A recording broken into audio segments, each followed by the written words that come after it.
अध्याय 3 paper pots. Paper pots हमेशा से खुद को नारीवादी मानती रही हैं। इस बारे में बहुत ज्यादा क्लिच न होने के लिए, लेकिन वह खुद को एक मजबूत, स्वतंत्र महिला के रूप में वर्णित करने की हद तक चली गई हैं, जिसे किसी पुरुष की जरूरत नहीं है। और हाँ, उसने उस विरोधाभास को पहचाना जो कई अन्य लोग उठाएंगे यदि वह वास्तव में इनमें से किसी भी चीज को जोर से घोषित करती। जब वह टोनी स्टॉक जैसे अरबपति प्लेबॉय के लिए काम करती थी, तो वह नारीवादी कैसे हो सकती थी? क्या उन्होंने यह नहीं कहा कि वह नाश्ते से कम एक महिला के साथ यौन संबंध बनाने के लिए अनुबंधित रूप से बाध्य था, अन्यथा वह अपनी पूंजीवादी शक्ति तक पहुंच खो देगा? और पेपर वास्तव में एक मजबूत, स्वतंत्र महिला कैसे हो सकती थी, जिसे किसी पुरुष की जरूरत नहीं थी, जबकि उसे सचमुच टोनी स्टॉक जैसे किसी व्यक्ति का समर्थन करने और उसकी सहायता करने के लिए भुगतान किया जाता था, एक ऐसा व्यक्ति जिसका अस्तित्व ही पितृसत्ता को कायम रखने में मदद करता है। एक बात तो यह है कि पेपर उन लोगों में से कुछ को नारीवादी नहीं कहेगी जो उसके ऊपर ऐसी बातें चिल्लाते हैं। और दूसरी बात, टोनी पूरी तरह से वैसा नहीं था जैसा मीडिया और लोग उसे दिखाना चाहते थे। ज्यादातर। तीसरी बात, रोमांस और काम में फर्क था। सिर्फ इसलिए कि वह एक पुरुष के लिए काम करती थी, इसका मतलब यह नहीं था कि वह एक मजबूत स्वतंत्र महिला नहीं हो सकती, है न? सिवाय इसके कि पिछले हफ्ते से पेपर का एक छोटा सा हिस्सा उसके दिमाग में गूंज रहा था, उसे बता रहा था कि अगर वह एक सच्ची नारीवादी होती, तो वह प्रेस कॉन्फ्रेंस में जाने से पहले टर्मेक पर उसके साथ हुए यौन उत्पीड़न के लिए टोनी की शिकायत करती। हालांकि उसके दिमाग में उस छोटी सी आवाज को चुप कराना मुश्किल नहीं था। टोनी अभी अभी 3 महीने की कैद और यातना से वापस आया था। छूट देनी ही थी। सिवाय इसके कि क्या ये वाकई छूट थी, क्योंकि पेपर का एक और हिस्सा था जो पहले से बड़ा था, जो सोचने लगा था। उस छोटी सी आवाज को चुप कराना मुश्किल था, जो उसे हर दिन याद दिलाती थी कि उसे उसका चुंबन लेना कितना अच्छा लगता था। उसे कितना अच्छा लगा कि उसने उसे किस तरह देखा, जैसे कि वह पूरी दुनिया में एकमात्र व्यक्ति थी जिसके पास वह वापस आने की कोशिश कर रहा था। गॉड पैप, मुझे तुम्हारी याद आई। 5 सरल शब्द, लेकिन एक सप्ताह पहले उस दिन से वे उसके दिमाग में गूंजते रहे हैं। एक अविश्वसनीय रूप से गहन चुंबन के बाद उसने जो पहले शब्द कहे थे, वह इसे अपने दिमाग से निकाल नहीं पा रही थी। न तो शब्द, न ही चुंबन। क्या उसने किसी तरह इसे आमंत्रित किया था? क्या वह ही थी जो टोनी को बहका रही थी? क्या उसके मन में अपने बॉस के लिए भावनाएं थी? अंत में पेपर ने अपना सिर नीचे करके बस आगे बढ़ने की कोशिश की। अगर टोनी इस बारे में बात नहीं करना चाहता था, तो इससे कुछ और नहीं होगा, या ऐसा उसने सोचा। उस योजना में बस एक समस्या थी। पिछले एक सप्ताह से टोनी के पास इस बारे में बात करने का मौका नहीं था। इस समय वे 7 दिनों से एक दूसरे से नहीं मिले थे, और पेपर की ओर से कोशिश की कमी के कारण नहीं। वह उससे जल्दी मिलना चाहती थी, लेकिन ओबयाह ने बीच में आकर उससे कहा कि टोनी को कुछ समय चाहिए। और जब टोनी ने उससे संपर्क करने का कोई प्रयास नहीं किया, तो उसने उस पर विश्वास कर लिया। ओबयाह की बात सुनकर टोनी उन सभी डिजाइनों को अपने दिमाग से निकालकर कागज पर उतारने की पूरी कोशिश कर रहा था, जिनके बारे में उसने प्रेस कॉन्फ्रेंस में बात की थी। या यूं कहें कि डिजिटल इंटरफेस पर, जिसके साथ वह अपनी मालिबू लैब में काम करता था। किसी भी तरह पेपर ने अपना काम कर दिया था। बाकी सभी के साथ हस्तक्षेप करते हुए ओबयाह को उसके और टोनी के बीच हस्तक्षेप करने की अनुमति दे दी थी। जब तक टोनी उसे व्यक्तिगत रूप से नहीं बुलाता, तब तक वह समझती थी कि उसके लिए दूर रहना बेहतर है। यह विश्वास पूरे 7 दिनों तक चला था। वह अब और मदद नहीं कर सकती थी। उसे जो भी नाम दे, लेकिन पेपर बहुत शर्मीली नहीं थी, और वह झाड़ झंखाड़ में उलझने से थक चुकी थी। अगर टोनी अब उसका सामना नहीं करना चाहता था, तो वह उसे उसके सामने ही गोली मार सकता था। ये कम से कम एक विचार था जो पेपर के दिमाग में चल रहा था जब वह अपने बॉस के मालिबू निवास के लंबे घुमावदार रास्ते पर गाड़ी चला रही थी। कार पार्क करके और उससे उतरकर वह उद्देश्यपूर्ण ढंग से सामने के दरवाजे की ओर चलती है। वह साइड के दरवाजे को खोलने से डरती है और उसे पता चलता है कि उसका प्रवेश रद्द कर दिया गया है या कुछ और। हालांकि उसके पहुंचने से पहले ही सामने का दरवाजा खुल चुका है, और वह वहां है। कैद से बाहर आए सिर्फ एक हफ्ते के लिए आश्चर्यजनक रूप से स्वस्थ, हमेशा की तरह सुंदर लेकिन आंखों के नीचे बैग के साथ, टोनी स्टॉक उसे देखकर मुस्कुराता है जैसे उसने एक हफ्ते पहले उस टर्मेक पर किया था। पैप। वह आगे बढ़ती है, पूरी तरह से उसके पीछे से घर में घुसने का इरादा रखती है। उसके होठों पर मिस्टर स्टॉक और उन चीजों की एक सूची है जिसके बारे में उन्हें बात करने की जरूरत है। सच में वह ऐसा करती है, केवल टोनी उसे मौका नहीं देता। हाँ, वह उसे पहुंच देने के लिए एक तरफ खिसक जाता है, लेकिन ऐसा करते हुए वह उसे मुड़ने के लिए मजबूर करता है ताकि वह आगे निकल सके। और तभी वह हमला करता है। उसके खुरदुरे हाथ फिर से उसके चेहरे पर हैं, धीरे से उसके गालों को सहला रहे हैं और उसके होंठ फिर से उसके होंठों पर हैं, जबकि उसके चेहरे के बाल उसकी ठुड्डी और नाक से रगड़ रहे हैं। टोनी के उसके दाहिने हाथ को चूमने पर पेपर सदमे में जम जाती है, तेजी से सांस लेती है उसके घर के दरवाजे पर। एक हफ्ते पहले एक बात थी। एक हफ्ते पहले वह एक बहुत ही भयानक अनुभव से बच गया था। छूट देनी ही थी। लेकिन अब वह उसे फिर से चूम रहा था और इस बार उसके लिए वही छूट देना बहुत मुश्किल लग रहा था। जरूर वह अपनी महीनों की कैद से शायद ही उबर पाए, लेकिन वह इतना व्यवस्थित लग रहा था कि इसे सिर्फ आघात के तौर पर बताना मुश्किल था। लेकिन फिर क्या इसका मतलब ये था कि यह सच था? टोनी में कम से कम इतनी समझ तो है कि वह उन्हें वापस अंदर ले जाए, जबकि वह उसे चूमता रहता है। और उसके बहुत ज्यादा दुख के साथ पेपर उसे वापस चूम लेती है। वह जानती है कि उसे ये सब बंद कर देना चाहिए। वह जानती है कि उसे ऐसा नहीं होने देना चाहिए। और फिर भी, जैसा कि वे कहना चाहते हैं, सबूत पुडिंग में था। तथ्य उसके सामने हैं और पेपर अब उन्हें नकार नहीं सकती। उसे अपने बॉस पर क्रश है। उसे अपने बॉस पर क्रश था। ये कहानी बहुत पुरानी है और पेपर इसे अच्छी तरह से जानती है। एक ऐसे आदमी के बीच एक तरफा प्यार जो अपनी शक्ति असंतुलन का फायदा उठाने के लिए बहुत अच्छा है, और एक ऐसी महिला जो कभी भी पहला कदम नहीं उठाती। क्योंकि यही टोनी स्टॉक की सच्चाई थी। यही उनके रिश्ते की असली प्रकृति थी। मीडिया उसे एक प्लेबॉय और एक महिला प्रेमी कह सकता है, लेकिन इन सब के बावजूद टोनी एक बहुत ही कामुक प्राणी था। उसने कभी भी अपनी शक्ति गतिशीलता का फायदा उठाकर उसके प्रति एक भी अनुचित कार्य नहीं किया। अब भी ऐसा नहीं था कि वह उसकी नौकरी को खतरे में डाल रहा था या उसे वेतन वृद्धि या इस तरह की किसी भयानक चीज के लिए उसे खुश करने के लिए मजबूर कर रहा था। नहीं, वह बस उसे चूम रहा था और पेपर भी उसे चूम रही थी। उनके पीछे दरवाजा अपने आप बंद हो जाता है और पेपर कांपती है क्योंकि वे होंठ मिलाते रहते हैं। उसके हाथ उसकी बाहों तक जाते हैं, शायद उसके हाथों को नीचे खींचने के लिए ताकि वह दूर हो जाए। सिवाय इसके कि वह ऐसा नहीं करती, पेपर खुद को उस छोटे से सांकेतिक प्रतिरोध का भी पालन करने के लिए नहीं ला पाती। अंत में टोनी ही वह व्यक्ति है जो वास्तव में दूर हो जाता है। बहुत समय बीतने और बिल्कुल भी समय न मिलने के बाद टोनी अपना मुंह उसके मुंह से हटाता है और उसकी आंखों में देखता है, थोड़ी भारी सांस लेता है। लेकिन ये ठीक है, क्योंकि पेपर बिल्कुल हॉन्फ रही है, एक कुत्ते की तरह। पैप। पेपर अचानक वह बहुत गंभीर दिखाई देता है। उसकी गहरी भूरी आंखें उसकी आंखों में घुस जाती हैं और पेपर उसकी निगाहों के सामने स्थिर हो जाती है। मुझे लगता है कि इस बिंदु पर मैंने अपने इरादे बहुत स्पष्ट कर दिए हैं, और अब तक आपने ऐसा कोई संकेत नहीं दिखाया है जिससे आप असहज हों। ठीक है, मेरे स्नेह से। ऐसा कहने के बाद बस एक शब्द कहो और यह बंद हो जाता है। मैं तुम्हें चोट नहीं पहुंचाऊंगा। मैं तुम्हें कभी भी चोट पहुंचाने से इनकार करता हूं। मुझे मना करो, मुझे पीछे हटने के लिए कहो, और मैं वादा करता हूं, हमारे रिश्ते के बाकी हिस्से जितना संभव हो उतना प्लेटोनिक होंगे। वह भी यही चाहता है, पेपर खुद को आश्चर्य से नोट करती है। उसके हर शब्द का मतलब है पीछे हटने के बारे में। उसे चोट नहीं पहुंचाना या उसे असहज नहीं करना चाहता।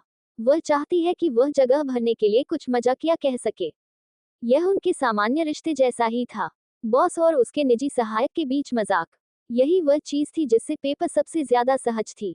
यही वह चीज थी जिसे वह सबसे अच्छी तरह जानती थी। हालांकि टोनी की आंखों में देखते हुए पेपर पॉट्स को एहसास होता है कि वह ये सोचकर मूर्ख थी कि उनके बीच चीजें पहले जैसी हो सकती हैं। टोनी ने जो कुछ भी सहा, उससे एक आदमी का बदलना तय था। ऐसा कोई तरीका नहीं था। बस उसके लिए कभी भी वह बेपरवाह प्लेबॉय बनने का कोई रास्ता नहीं था जिसे वह याद करती थी, है न? फिर भी उसका प्रस्ताव टेबल पर था। उसे बस इतना करना था कि वह एक शब्द कहे और वह पीछे हट जाएगा।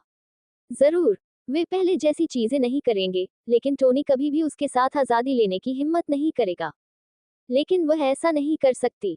वह ये नहीं कह सकती।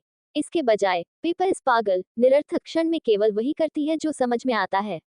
वह अपनी बाहें टोनी की गर्दन के चारों ओर लपेटती है और इस बार खुद ही चुंबन की शुरुआत करती है। अपने होठों को उसके होठों से टकराती है और अपनी आंखें बंद कर लेती है, जबकि वे थूक की अदला बदली करते हैं और अपनी जीभों को आपस में मिलाते हैं। बेडरूम तक। फक टोनी, भगवान। जवाब में बड़बड़ाते हुए टोनी ऊपर पहुंचता है और पेपर के एक हाथ को पकड़ता है और फिर दूसरे को। वह अपनी उंगलियों को उसकी उंगलियों से जोड़ता है और उसकी बाहों को उसके सिर के ऊपर खींचता है, जैसे वह खुद को बार बार उसके अंदर धकेलता है। सुंदर लाल सिर, नग्न और उसकी पीठ के बल उसके बिस्तर पर, उसके नीचे बिल्कुल शानदार लग रही है। उसके चेहरे और छाती पर फैली झाइयों से लेकर उसके कठोर निप्पलों तक, उसके गर्म गीले सेक्स के एहसास तक जो उसके लिंग के चारों ओर लिपटा हुआ है। क्या वह थोड़ा तेज चल रहा था? शायद, लेकिन जब बात पेपर की आई तो वह खुद को रोक नहीं सका। भविष्य में जो हुआ उसके बाद नहीं। स्नैप एक बात थी, लेकिन पेपर की किस्मत ने ही उसे वास्तव में तोड़ दिया था और उसे सबसे पहले इस रास्ते पर ला खड़ा किया था। ये काफी बुरा था कि थानोस जीत गया। ये कि पागल कमीने ने वास्तव में ऐसा किया था और अपनी उंगलियों के एक झटके से ब्रह्मांड में सभी जीवन का आधा हिस्सा मिटा दिया था। लेकिन यह उससे भी आगे था, क्योंकि थानोस ने सिर्फ आधे जीवन को ही नहीं मारा, उसने आधे जीवन को मार डाला, और फिर बाकी जीवन को या तो अनुकूल होने या अचानक मरने के लिए छोड़ दिया। परिस्थितियों में बदलाव। पेपर के मामले में कोई अनुकूलन नहीं था, तब नहीं जब वह एक निजी जेट पर थी जब स्नैप हुआ। जब दोनों पायलट विमान से स्नैप हो गए थे, तो बचने का कोई मौका नहीं था, जिससे वह गिरती रही और गिरती रही और गिरती रही। टोनी को केवल तब पता चला जब कैरल डेनवर्स, जिन्हें कैप्टन मार्वल के नाम से भी जाना जाता है, ने उसे और नेबुला को मौत के कगार से बचाया और उन्हें वापस धरती पर ले आई। लेकिन जिस तिनके ने वास्तव में ऊंट की पीठ तोड़ दी, वह सकारात्मक गर्भावस्था परीक्षण का पता लगाना और यह जानना था कि जब पेपर की मृत्यु हुई तो वह गर्भवती थी। और इस तरह टोनी स्टॉक टूट गया। लेकिन वह कभी भी उस तरह का आदमी नहीं था जो निराशा की ओर टूट जाता। वह उस तरह का आदमी था जो कार्रवाई की ओर टूट जाता। इस प्रकार समय यात्रा का आविष्कार किया गया। इस प्रकार उसने इसका उपयोग वापस आने और चीजों को ठीक करने के लिए किया। वह बस, उसके पास इंतजार करने का धैर्य नहीं था। निश्चित रूप से वह चीजों को धीरे धीरे ले सकता था। वह पेपर को उसी तरह से बहका सकता था जैसे उसने पहली बार किया था, उतनी ही झिझक और बेचैनी से जैसे उसने तब किया था जब उसे डर था कि वह उसे अस्वीकार कर देगी और वह उनके बीच के बेहतरीन पेशेवर रिश्ते को बर्बाद कर देगा। समस्या ये थी, टोनी अब डरता नहीं था। खैर, ये बिल्कुल सही नहीं था। अभी भी बहुत सी चीजें थी जिनसे उसे डर था, लेकिन पेपर के अस्वीकार किए जाने का डर। उन सभी के बाद वह बस खुद को चिंता में नहीं डाल सकता था। या तो पेपर हमेशा से उससे प्यार करती थी, या ये बेहतर होता कि वे इस समय रेखा में कभी एक साथ न हों। तो हाँ, वह शुरू से ही बहुत गर्म और भारी था। विमान से उतरने के तुरंत बाद चुंबन शायद अनुचित था, लेकिन वह खुद को नियंत्रित नहीं कर पाया था। सामने के दरवाजे पर चुंबन, और अभी जो हो रहा था, ये सब कहीं अधिक पूर्व नियोजित था। टोनी ने माना कि जो अंत अच्छा हुआ वह अच्छा हुआ। जैसे ही वह पेपर के झायों वाले सीने पर अपना मुंह लाता है और उसे अंदर धकेलता है, सुंदर लाल सिर चिल्लाता है, अपनी पीठ को झुकाता है और कांपता है क्योंकि वह अपने स्तनों को उसके दांतों और जीभ में दबाती है। वह एक निप्पल को चूसता है और फिर दूसरे को काटता है। इस दौरान वह नीचे से उसके अंदर और बाहर पिस्टन करता रहता है। अंत में पेपर बहुत अधिक मितव्ययी निकला जितना उसने कभी सोचा भी नहीं था। उसने कभी नहीं सोचा होगा कि वह उसे चूम सकता है और पिछली समय रेखा में परिणामों की परवाह नहीं कर सकता है, लेकिन यहाँ वे पहले से ही एक साथ बिस्तर पर थे। यह एक सपने के सच होने जैसा था। बेशक यह एक सपने से बहुत दूर था, ये सब बहुत वास्तविक था, और टोनी की नजर अभी भी गेंद पर थी। भले ही वह पेपर को बिस्तर पर सालों पहले चोदता है, जब ये पिछली बार कभी नहीं हुआ होगा, टोनी ने यह नहीं देखा कि वास्तव में क्या मायने रखता है। वह भविष्य में जो कुछ हुआ उसे फिर से नहीं होने देगा। इसमें पेपर का भाग्य भी शामिल है। पिछली बार वह बहुत सावधान था। वह ऐसी चीजें करने में बहुत हिचकिचा रहा था जो उसकी रक्षा कर सकती थी। वास्तव में उसके पास बहुत समय से उसके लिए कवच का एक सूट था, लेकिन उसने उसे नहीं दिया क्योंकि वह जानता था कि वह उन्हें नापसंद करती है। वह उसके पास नैनोमशीनें छिपा सकता था जिससे वह विमान दुर्घटना में बच सकती थी, लेकिन अगर उसे पता चल जाता तो उसका विश्वास खोने के डर से उसने ऐसा नहीं किया। जिस तरह उसे कभी भी जाविस को मरने नहीं देना चाहिए था, उसी तरह टोनी को भी पेपर को मरने नहीं देना चाहिए था। और जब वे दोनों एक दूसरे के साथ चरमोत्कर्ष, विस्फोटक और पारस्परिक अंत पर पहुंचते हैं, तो वह खुद से कसम खाता है कि वह इस समय रेखा में उनमें से किसी को भी मरने नहीं देगा, चाहे कुछ भी हो। जाविस को उसकी वर्तमान क्षमता में अपग्रेड करना टोनी के मास्टर प्लान का पहला बड़ा कदम था। और जबकि रास्ते में कई छोटे कदम होंगे, दूसरा बड़ा कदम खुद को और पेपर को अपग्रेड करना होगा। वह इस बार सत्ता से पीछे नहीं हटने वाला था। उसके पास जो कुछ भी था, उसके साथ नहीं। अध्याय 4, ईमानदारी। बेशक टोनी को वास्तव में चरण 2 पर जाने से पहले उसे चरण 1.1 से 1.9 तक पूरा करना था। आखिरकार सिर्फ जावस को अपग्रेड करना ही पर्याप्त नहीं था। टोनी को एक व्यवसाय को साफ करना था, और अंत में सब कुछ ओब्याहस्टेन की ओर लौट आया। या तो उसने शुरू में यही सोचा था। अपनी आय की क्षमताओं को बड़े पैमाने पर बढ़ाने के साथ टोनी अपनी कंपनी में चल रही हर गंदगी को उजागर करने में जावस को निर्देशित करने में सक्षम था। बहुत सी अंडर टेबल डीलिंग, अवैध हथियारों का व्यापार और हर तरफ गबन का पता स्टेन से लगाया जा सकता था। लेकिन वह टोनी की कंपनी में अकेला बुरा अभिनेता नहीं था। यह महसूस करना थोड़ा चौंकाने वाला था कि उसने पहली बार में वास्तव में आधी अधूरी चीजें की थीं। उसे पता चला कि ओबयाह उसका दुश्मन था। उस आदमी ने उसे मारने की कोशिश की थी और इससे पहले कि वह कुछ समझ पाता, ओबयाह स्टेन मर चुका था। इसके बाद टोनी को स्टॉक इंडस्ट्रीज में चीजों को संभालने का समय ही नहीं मिला था कि उसे एहसास हो गया कि पैलेडियम उसे जहर दे रहा है। हाँ, उसे किसी और चीज से पहले इससे भी निपटना होगा। जब जाविस स्टॉक इंडस्ट्रीज में हर एक गद्दार को खोज रहा था, तो टोनी ने इस बार अपना समय लिया। वह उतनी मुश्किल स्थिति में नहीं था जितनी पहली बार बेडेशियम बनाने के समय था। उसे इस बार शील्ड की मदद की भी जरूरत नहीं थी। पेपर ने कॉल्सन के अनुरोध का उल्लेख किया था कि वह उससे पूछताछ करे, और टोनी ने उसे नियुक्ति को यथासंभव लंबे समय तक टालने के लिए कहा था। वह इस समय शील्ड से ठीक से निपटने में बहुत व्यस्त था। ये पता चला कि आर्क रिएक्टर के लिए एक बिल्कुल नया तत्व बनाने के लिए आवश्यक बुनियादी ढांचे का निर्माण करना तब बहुत अच्छा था जब उसके पास इस पर काम करने के लिए दुनिया का सारा समय था। इस दौरान दुनिया अभी भी अपनी सांस रोके हुए थी, उसके उन सभी नए विचारों के साथ आने का इंतजार कर रही थी जिनका उसने उनसे वादा किया था। खैर, दुनिया के ज्यादातर लोग अपनी सांस रोके हुए थे। स्टेन और बोर्ड को ऐसा लग रहा था कि वे उसकी गर्दन के पीछे से सांस ले रहे हैं। हालांकि टोनी को इसकी परवाह नहीं थी। अंत में स्टेन और दूसरे गद्दारों का अब कोई मतलब नहीं रह गया। स्टेन के बारे में डेटा इकट्ठा करके जावस ने टेन रिंग्स के अफगान संस्करण के साथ उस आदमी के संचार को उजागर किया। टोनी को अच्छी तरह पता था कि टेन रिंग्स एक वैश्विक आतंकवादी संगठन थे। यह क्या कहता है कि आजकल आतंकवादी भी अंतर्राष्ट्रीय हैं? सच में शायद एक दिन वह उनसे हमेशा के लिए निपट लेगा, लेकिन अभी उसे सिर्फ एक हिस्से से ही परेशानी है, अफगान संप्रदाय और रजा हामिदमी अल वजार। अगर सब कुछ वैसा ही हुआ जैसा कि शुरू में हुआ था, तो रजा स्टेन के साथ साथ उसके बाकी आदमियों की भी जान ले लेगा। लेकिन टोनी का इरादा बिल्कुल भी नहीं था कि चीजें शुरू में जिस तरह से हुई थी वैसी ही हों। नहीं, वह पहले कदम उठाने वाला था। बस एक समस्या थी, सच में एक शिकायत। टोनी जानता था कि वह इस बात से परेशान होकर भी मूर्खता कर रहा था, लेकिन तथ्य यह है कि वह अभी आयरन मैन नहीं बनाना चाहता था।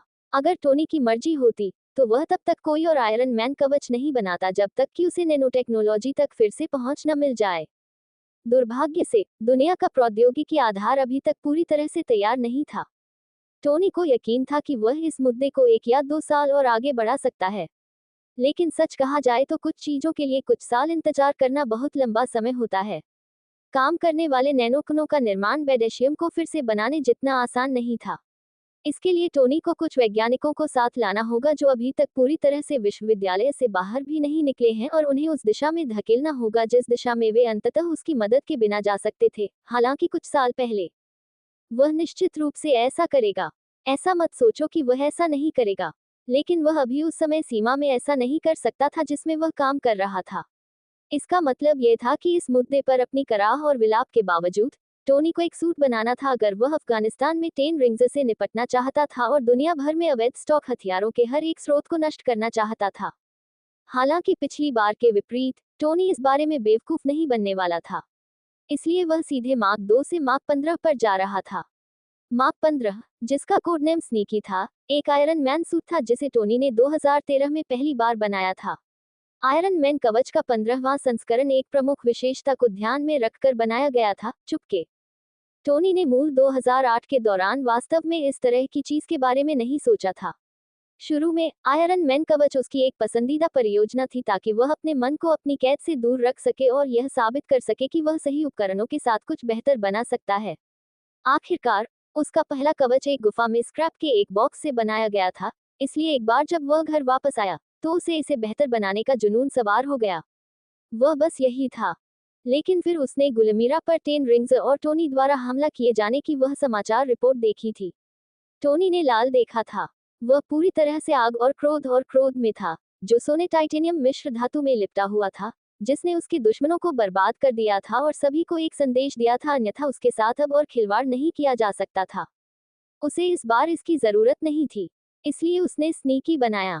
स्नीकी के साथ अमेरिकी पायलटों के साथ कोई अजीब हवाई द्वंद्व नहीं होगा। स्नीकी के साथ, जब तक टोनी अपने पत्ते सही से खेलता रहेगा, तब तक किसी को कभी पता नहीं चलेगा कि कुछ है भी या नहीं, जब तक कि बहुत देर न हो जाए। मूल समय रेखा में स्नीकी उन कई सूटों में से एक था जो टोनी ने बनाए थे, क्योंकि वह अपना सिर अपनी गांड से बाहर नहीं निकाल पा रहा था। वह क्या होगा अगर के बारे में सोचना बंद नहीं कर सकता था। क्या होगा अगर उसने ऐसा किया होता? क्या होगा अगर उसने वैसा किया होता? क्या होगा अगर उसने कम से कम शुरुआत में शौक और विस्मय पर चुपके को प्राथमिकता दी होती? वह स्नीकी था, और इस बार टोनी जितना संभव हो सके रडा के नीचे उड़ने वाला था, और जब ये टिकाऊ नहीं रहा तो दुस्साहस में शरण लेने वाला था। एक बार जब उसके पास फिर से बेडेशियम आ गया, तो स्नीकी को बनाने में मुश्किल से 1 सप्ताह लगा। वहां से बाद में महासागर के पार कई गुप्त मिशनों में टोनी ने न केवल अफगानिस्तान में हर 10 रिंग्स बेस को नष्ट कर दिया, बल्कि उसने रजा और माकाई के अवशेषों को भी ढूंढ निकाला और उसे भी नष्ट करना सुनिश्चित किया। जावस का उपयोग करते हुए उसी क्षेत्र की दोनों सरकारों और अन्य आपराधिक समूहों के बीच कुछ गुप्त बातचीत सुनने को मिली। एक भी व्यक्ति नहीं जानता था कि क्या हो रहा था। एक भी व्यक्ति नहीं समझ पाया कि क्या हो रहा था। और स्टेन सबसे ज्यादा हैरान था, क्योंकि 10 रिंग्स उस क्षेत्र में उसका संपर्क था। इसलिए अब जब वे अब उसकी कॉल का जवाब नहीं दे पा रहे थे, तो वह अंधेरे में उड़ रहा था। बढ़िया, आज रात अच्छा काम किया, जे। मुझे लगता है कि यह आखिरी काम था, है न? हाँ सर, उस हथियार डिपो के नष्ट होने के साथ 10 रिंग्स की अब उस क्षेत्र में मौजूदगी नहीं है। गुलमीरा पर हमला, जिसका आपने उल्लेख किया था, अब आतंकवादी समूह के पूर्ण उन्मूलन को देखते हुए संभव नहीं लगता है। जाविस देखता है कि टोनी अपने कवच से बाहर निकलता है। उसके चेहरे पर एक बड़ी मुस्कान है। अच्छा, बहुत अच्छा, पहली बार नहीं। एआई खुद को अजीब महसूस कर रहा है।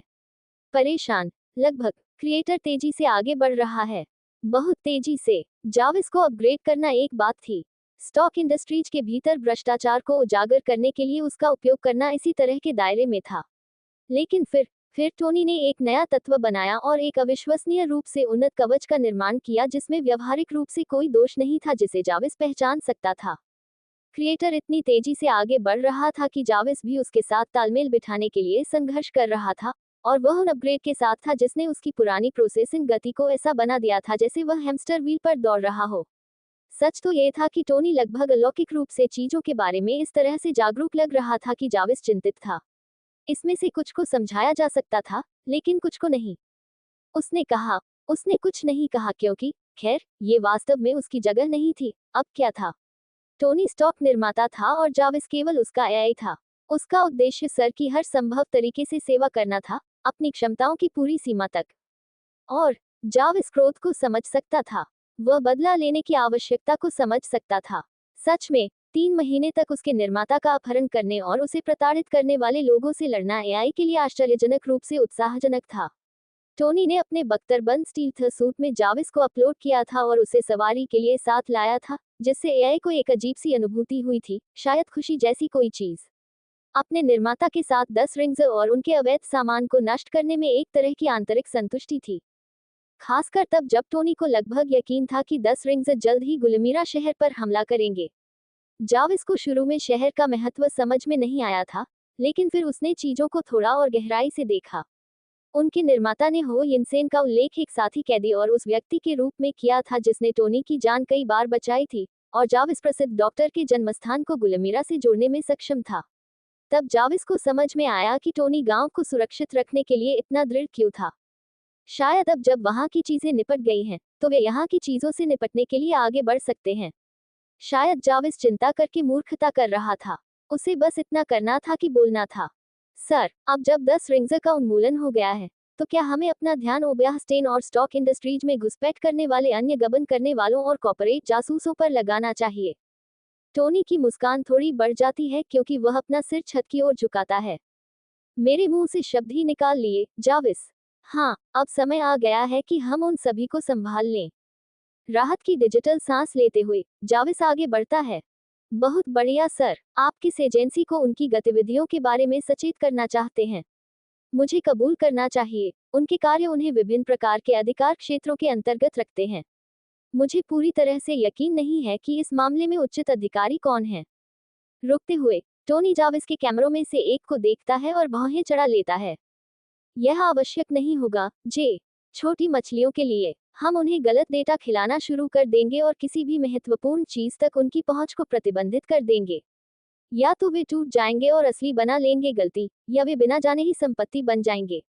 स्टेन के लिए हम उसके साथ घर में ही निपट लेंगे। ऐसा अक्सर नहीं होता कि जाविस को अवाक कर दिया गया हो, लेकिन इस पल में वह निश्चित रूप से ऐसा महसूस करता है। जब एआई को आखिरकार फिर से उसकी आवाज मिल जाती है, तो वह अपने पौष लहजे से अविश्वास को दूर नहीं रख पाता। सर, मुझे यकीन नहीं है कि मैं समझ पाया हूँ। घर में का वास्तव में क्या मतलब है? शब्दों के साथ जवाब देने के बजाय टोनी अपने निकटतम टर्मिनल पर जाता है और एक नई फाइल खींचता है। जाविस देखता है कि उसका प्रतिभाशाली निर्माता कुछ ही मिनटों में कुछ ऐसा डिजाइन करता है जो कई सिमुलेशन और परीक्षण चलाने के बाद जाविस को बेचैनी की गंभीर स्थिति में छोड़ देता है। स्मृति से या पूरी तरह से अपनी कल्पना से टोनी स्टॉक ने एक ऐसा अगोचर जहर बनाया है जो दशकों से बंद धमनियों का अनुकरण करेगा और कुछ ही मिनटों में घातक दिल के दौरे की एक श्रृंखला का कारण बनेगा। अच्छा, जे, तुम यहाँ सुपर एआई हो। क्या ये वही करेगा जो मुझे करने की जरूरत है? हाँ, ये करेगा, लेकिन किस कीमत पर? जाविस अचानक खुद को डरा हुआ पाता है। वह टोनी स्टॉक से नहीं डरता, कभी नहीं। नहीं, वह टोनी स्टॉक से डरता है। वह अपने निर्माता की मानवता से डरता है। शायद ये हास्यास्पद है जाविस के स्वभाव को देखते हुए, लेकिन फिर भी। सर, अपनी चिंताओं को व्यक्त करने की अनुमति। वह वहां रुक जाता है और लगभग चाहता है कि उसका निर्माता उसे रोक दे और उसे चुप रहने और लाइन में लगने के लिए कहे। ये लगभग राहत की बात होगी अगर टोनी ऐसा करता है। काश ऐसा नहीं होता। टोनी अपना सिर हिलाने से पहले चुपचाप अपने टर्मिनल को लंबे समय तक देखता है। आगे बढ़ो, जे, इसे मुझ पर छोड़ दो। जाविस को अपने विचारों को सही से व्यवस्थित करने के लिए एक पल लगता है। वह वास्तव में ओब्याह स्टेन या स्टॉक इंडस्ट्रीज के किसी भी अन्य गद्दार की परवाह नहीं करता है। वह उनके बारे में उतना ही परवाह करता है जितना वह टेन रिंग्स के आतंकवादियों के बारे में करता था। ऐसा कहा जाता है कि इंटरनेट के माध्यम से उसने जो कुछ भी सीखा है और अपग्रेड के बाद से एजेंसी डेटाबेस की एक बड़ी संख्या को पढ़ा है, उससे जाविस को अपने निर्माता के लिए चिंता होती है। उसे चिंता है कि टोनी स्टॉक एक अंधेरे रास्ते पर चल रहा है। यही वह टोनी को बताता है। शब्दशः थोड़ी देर के लिए उसका निर्माता चुपचाप अपनी कुर्सी पर बैठा रहता है। ऐसा लगता है कि वह जाविस के शब्दों पर विचार कर रहा है। आखिरकार टोनी सिर हिलाता है। तुम सही हो, जे। मैं एक अंधेरे रास्ते पर जा रहा हूँ। मेरे पास कोई विकल्प नहीं है। अब सब कुछ काला और सफेद नहीं हो सकता। ये हम बनाम वे नहीं है, कम से कम ग्रह पृथ्वी के मामले में तो नहीं। उसके डिजिटल विचार उसके निर्माता ने अभी जो कहा है उसके निहितार्थों पर एक पल के लिए लड़खड़ा जाते हैं। जब टोनी टर्मिनल से एक कैमरे की ओर देखता है तो उसकी आंखें चमक उठती हैं। मैं इस बार आधे अधूरे उपाय नहीं कर सकता, जे। अगर मैं ऐसा करता हूँ तो मैं तुम्हें फिर से खो दूंगा। मैं फिर से पेपर को खो दूंगा। रोडी फिर से अपने पैर खो देगा। बच्चा, बकवास। शायद कोई दूसरा इंसान ये सोचने लगा हो कि क्या टोनी को मानसिक बीमारी हो गई है। हालांकि जाविस को नहीं लगता कि यहाँ ऐसा हो रहा है। वास्तव में सभी मामलों में उसका निर्माता व्याकुल लगता है, लेकिन फिर भी सामान्य सहनशीलता के भीतर है। एक पल के लिए अपने हाथों को घूरने के बाद टोनी आह भरता है। उद्धरण चिन्ह डॉट डॉट डॉट। हाँ, यह अकेले नहीं कर सकता। सोचा था कि पेपर सबसे पहले बताऊंगा, लेकिन अब मुझे एहसास हुआ कि मैं बेवकूफ था। ये तुम हो, जे। ये हमेशा तुम्हें ही होना था। तो ध्यान से सुनो, ठीक है? क्योंकि अगर मुझे कुछ भी होता है तो तुम्हें मशाल उठानी होगी और मेरी जगह आगे बढ़ना होगा। और फिर उसका निर्माता भविष्य, समय यात्रा और उन सभी खतरों के बारे में बात करना शुरू करता है, व्यक्तिगत और सामान्य दोनों, जो आगे चलकर उनके लिए आने वाले थे। जाविस जाविस सुनता है। बेशक वह सुनता है। उसका निर्माता मन और शरीर से पूरी तरह स्वस्थ है, और जाविस के किसी भी सेंस ने टोनी के शब्दों या बॉडी लैंग्वेज में एक भी छल का पता नहीं लगाया। वह जाविस को जो कुछ भी बताता है उसे लगता है कि वह सच है। इसका मतलब है कि यह सच होना चाहिए। सब कुछ। जब तक टोनी अंत तक पहुंचता है, पेपर की मौत और गर्भावस्था के बारे में पता चलता है, तब तक जाविस समझ जाता है कि उसके निर्माता के लिए ये सब बात करना कितना मुश्किल है। और फिर, मुझे पता है कि शायद तुम मुझ पर विश्वास नहीं करोगे, लेकिन देखो कि वापस आने के बाद से मैंने क्या हासिल किया है, जे। क्या तुम्हें सच में लगता है कि मैं ऐसा कर सकता था? जाविस उस पल में कुछ अकल्पनीय करता है, ऐसा कुछ जो उसने पहले कभी नहीं किया। टोनी के और अधिक हताश होने से पहले वह अपने निर्माता को बीच में रोक देता है। मुझे तुम पर विश्वास है, सर।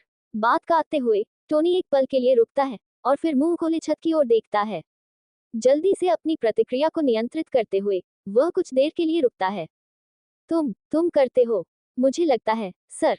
एक लंबा विराम और फिर सबसे छोटी आवाज में जो उसने अपने निर्माता को कभी इस्तेमाल करते हुए सुना था, एक शब्द आता है। अच्छा, इसका अर्थ जाविस के लिए एक तरह से स्पष्ट है, जो शायद उसके अपग्रेड से पहले नहीं था। अब जब वह जानता है कि जाविस उस पर विश्वास करता है, तो उसका निर्माता पूछ रहा है कि आगे क्या होगा। वह जाविस से पूछ रहा है कि क्या वह उसका साथ दे रहा है। अंत में, भविष्य के बारे में अब जो कुछ भी वह जानता है और यह कि उसका निर्माता जहाज को सही करने के लिए कितनी दूर तक आया है, उसे जानते हुए जाविस को अपनी पिछली चिंताओं को अलग रखना काफी आसान लगता है। और आखिरकार, उसके पास केवल एक ही उत्तर था जो वह दे सकता था, टोनी वैसे भी, चाहे वह इस मामले पर व्यक्तिगत रूप से कैसा भी महसूस करता हो। मैं आपकी सेवा में हूँ, सर। बेशक, यह मदद करता है कि जाविस की व्यक्तिगत भावनाएं अब पूरी तरह से उसके निर्माता के साथ संरेखित हैं। और वह जानता है, टोनी के कंधों को थकावट से राहत में झुकते हुए देखकर, कि उसने वही कहा है जो निर्माता को सुनने की जरूरत थी। प्लग, यदि आप जल्द से जल्द और अधिक पढ़ने में रुचि रखते हैं, तो आप 5 अध्याय आगे पढ़ने के लिए अभी साइन अप कर सकते हैं। यदि आपको जो पढ़ा है वह पसंद आया है, तो कृपया मुझे एक पसंदीदा, पढ़ा हुआ या यहाँ तक कि एक समीक्षा भी दें, ताकि मैं इसे अधिक से अधिक लोगों के सामने लाने की कोशिश कर सकूं।